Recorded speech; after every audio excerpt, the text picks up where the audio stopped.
Les ambitions sont toujours au-delà de ce qu'on atteint. Mais je pense que s'il y a une chose, une première chose, une priorité qu'on gère au quotidien, ce sont les équilibres. Ce sont les équilibres parce que très vite, vous pouvez tomber en faillite. Parce que lorsque vous êtes entrepreneur, en fait, vous mettez tout ce que vous avez, vous y mettez votre temps, votre argent, vos ressources matérielles, tout ce que vous pouvez pour réussir. Et je pense que le principal enjeu à un moment donné, c'est d'assurer l'équilibre nécessaire qui vous permette aussi bien de garder l'entreprise en équilibre que de garder vous-même en équilibre et en vie. Parce que il faut dire que le premier outil d'un entrepreneur, c'est lui-même. C'est sa santé physique, sa santé mentale, sa santé financière, c'est également sa santé émotionnelle. Et donc, de ce point de vue-là, il faut vous assurer que vous êtes prêt justement aux différents challenges. Et pour être prêt en réalité, il faut être résilient. La résilience est l'une des caractéristiques, j'ai envie de dire, indéniables, sans laquelle vous ne pouvez rien parce que vous avez des chocs, vous pouvez vous décourager, vous pouvez plier, vous pouvez même pleurer, c'est pas grave.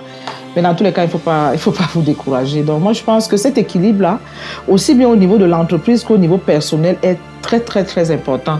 C'est d'autant plus important que lorsqu'on crée une entreprise, très souvent, c'est une petite entreprise. La plupart du temps, c'est un établissement. Donc il y a une sorte de mélange entre vos ressources et la ressource de l'entreprise. Aussi bien en termes de dépenses qu'en termes d'entrées.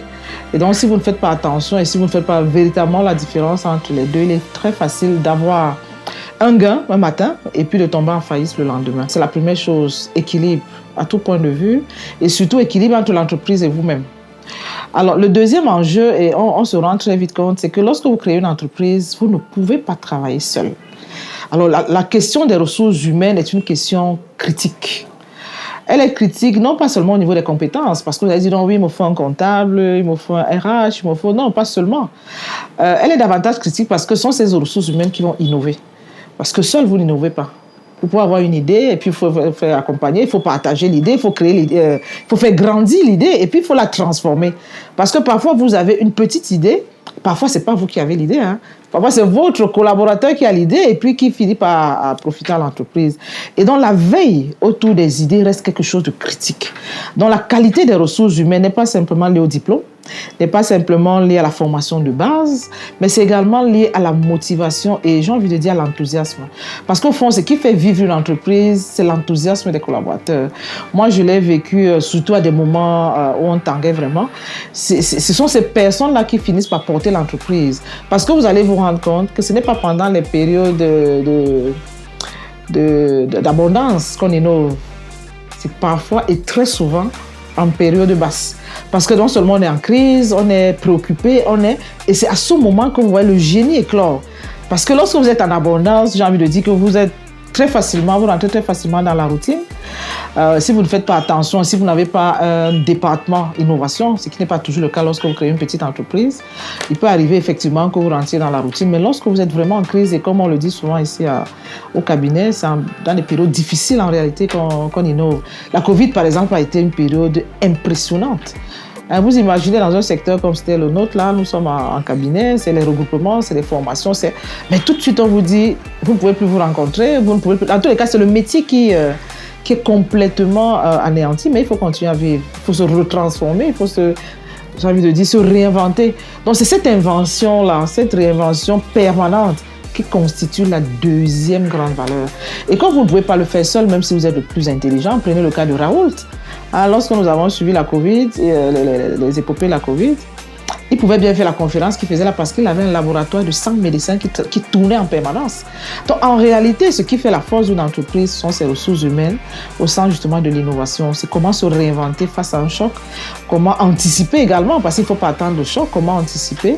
Nous avons le numérique, comment l'utiliser, mais j'ai envie de vous dire qu'en réalité, vous n'êtes pas le seul à avoir... donc il faut beaucoup d'ouverture, beaucoup d'humilité.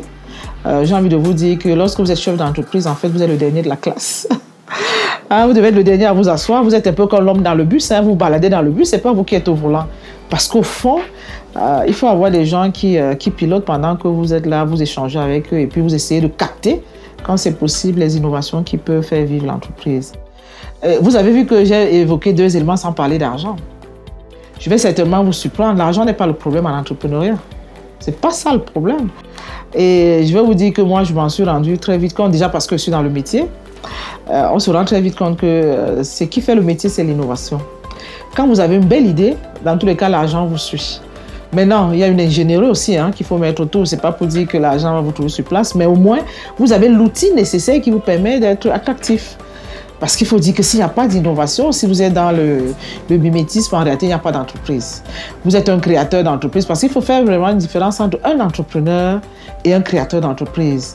C'est vrai qu'un entrepreneur, d'abord, celui qui crée une entreprise, mais tout créateur d'entreprise n'est pas entrepreneur.